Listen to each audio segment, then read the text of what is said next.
इतिहास के अंदर वैसे बहुत बड़ा विस्तृत रूप नहीं दिया गया है, लेकिन ये चर्चा है कि भरतपुर राज्य के खजांची जाटव हुआ करते थे। भरतपुर राज्य ही एक ऐसा राज्य है जो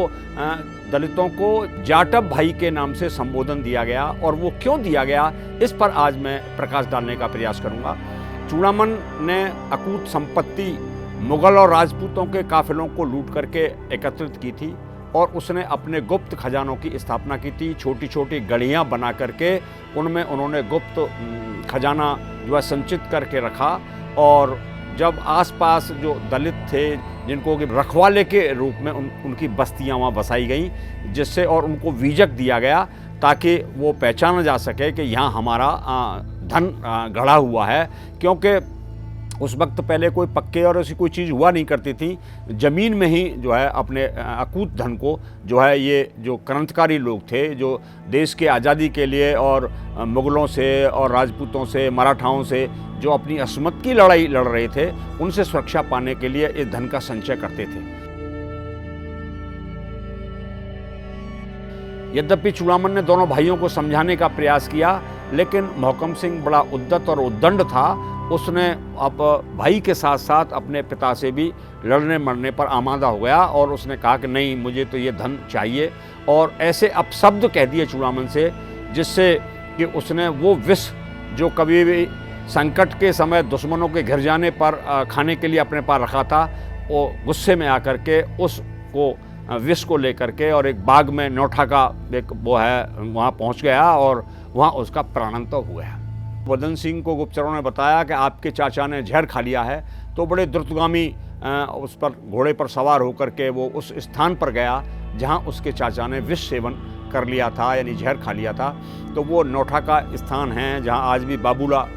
एक बाबू का स्थान कहते हैं, बड़ा उसको तीर्थ के रूप में उसको विकसित किया गया है और उसको मानते हैं सिनसनवार लोग। तो वहाँ जाकर के बदन सिंह ने अपने चाचा से क्षमा चाही। उसके चरण वंदना करने के बाद कहा कि चाचा जी, जो मुझसे गलतियाँ हुई हैं मैं उनसे क्षमा चाहता हूँ, और अब मुझे आप आशीर्वाद दीजिए। तो चूड़ामन बड़ा द्रवीभूत हो गया उसके व्यवहार से, और बदन सिंह को उसने वो गुप्त खजाने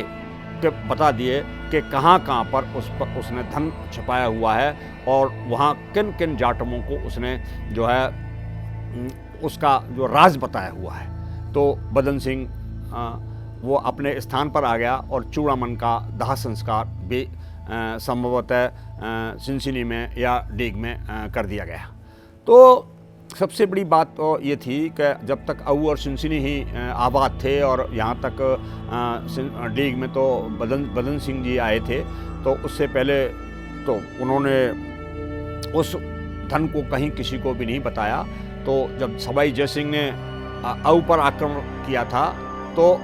और उस किले को भी जीत लिया था, तो वहाँ भी कुछ धन था, उस तक को भी उसने नहीं बताया। और वो बताता भी क्यों कि ये धन ही तो उसके भावी जो है भविष्य को बनाने वाला था, और अपने राज सत्ता मिलने के बाद में और उस धन का वो सदुपयोग करने वाला था। इसलिए जो सवाई जयसिंह ने पूरा का पूरा अऊ और सिनसिनी खुदवा डाला, लेकिन उसको एक कौड़ी भी नहीं मिली। और उसके बाद जब वो राजा बन गया बदन सिंह, तो उसने इस अकूत धन को जो कि जाटवों के संरक्षण में था, तो बदन सिंह ने अब वो धन कैसे प्राप्त किया, जो धन चूड़ामन अपने बेटों को नहीं बता सकता था, अपने अभिन्न मित्र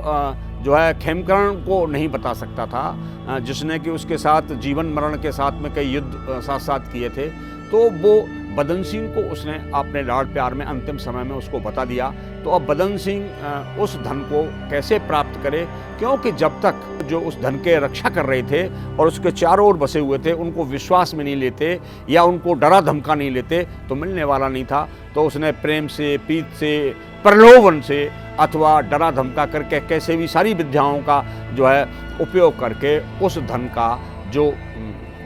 गढ़ा हुआ धन था चूड़ामन का, तो उसको जो है उन्होंने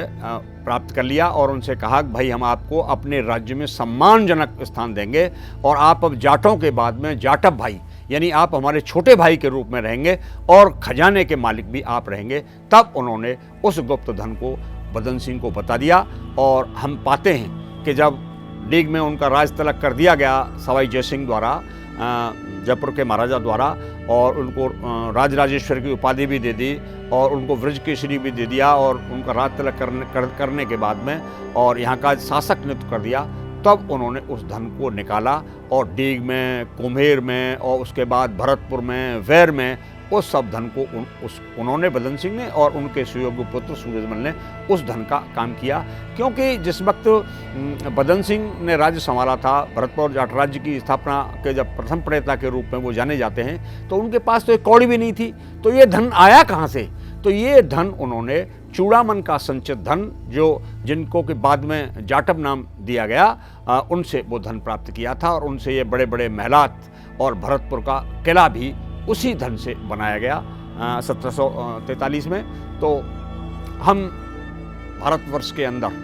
पहला एक ऐसा है कि दलित समाज के लोगों को, पिछड़े हुए लोगों को भरतपुर में जाटव भाई के नाम से, छोटे भाई के रूप में उनको संबोधित और सम्मान दिया गया और उनको महाराजा सूरजमल के, महाराजा जवाहर सिंह के और किशोरी के समय तक ये जाटव लोग भरतपुर राज्य के खजाने के खजांची रहे हैं और पूर्णतः बड़ी ईमानदारी, पारदर्शिता के साथ, इन्होंने वफादारी के साथ में भरतपुर राज्य के शासकों का सहयोग किया है और धन को बड़े अच्छे तरीके से रखा है और कहीं भी अपव्यय और किसी भी तरह का फालतू खर्च इन्होंने नहीं किया है और हमेशा वफादार के रूप में भरतपुर के शासकों का सम्मान करते हुए खजांची के रूप में इन्होंने अपने दायित्व का निर्वहन किया है।